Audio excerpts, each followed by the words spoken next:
Hello mga kapitek! Ako nga po pala si Ma'am Niza Irene Geb, ang training manager ng The PTEC team at isa rin pong school head dito po sa SDO Dagupan City. So ngayong araw, ibabahagi po natin ang isang halimbawa ng computation ng TOS para sa term examination. Particularly kung paano nga ba i-distribute yung number of items para sa remaining competencies after the conduct ng summative test 2 at ganun na rin kung ilan din ba ang items na i-allocate natin para sa least learned or least mastered competencies na lumabas sa summative test 1 at summative test 2.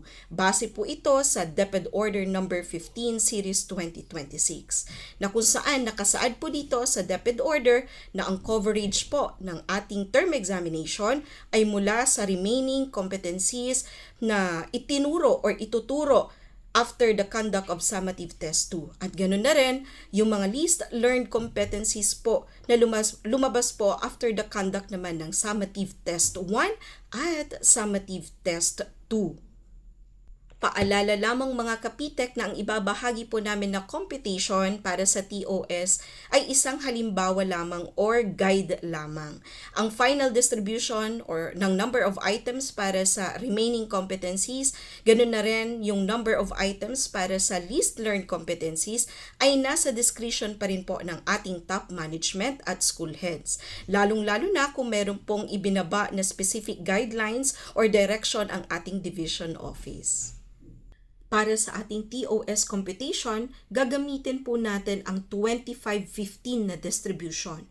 25 items ang i-allocate po natin para sa remaining competencies, while 15 items naman po ang i-allocate po natin para sa least mastered competencies, for a total of 40 items.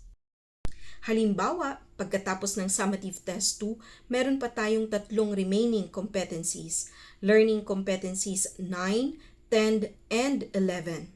So based on the BAU or budget of work, ang instructional days ng LC9 ay 6 days, LC10 ay 7 days, LC11 ay 7 days. So we have a total of 20 instructional days.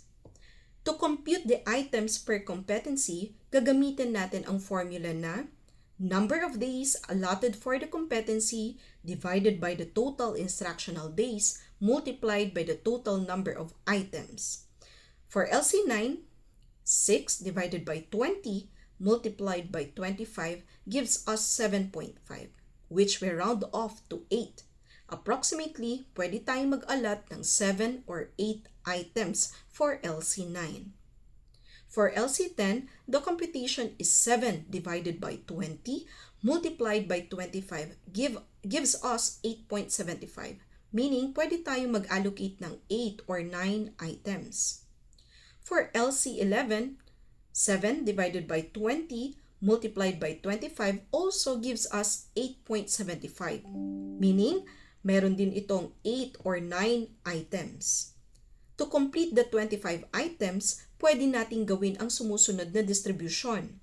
Ang LC9, 8 items. Ang LC10, 8 items. Ang LC11, 9 items. That gives us a total of 25 items for the remaining competencies. Ngayon mga kapitek, tandaan po natin na ang distribution na ito ay hindi fixed. Maaari po itong magbago, depende po sa ating division officials, ganun na rin po sa ating school head. Maaaring ang distribution po ay 30-10 o kaya naman 35-5. Depende po iyan sa subject, grade level at learning needs ng mga bata.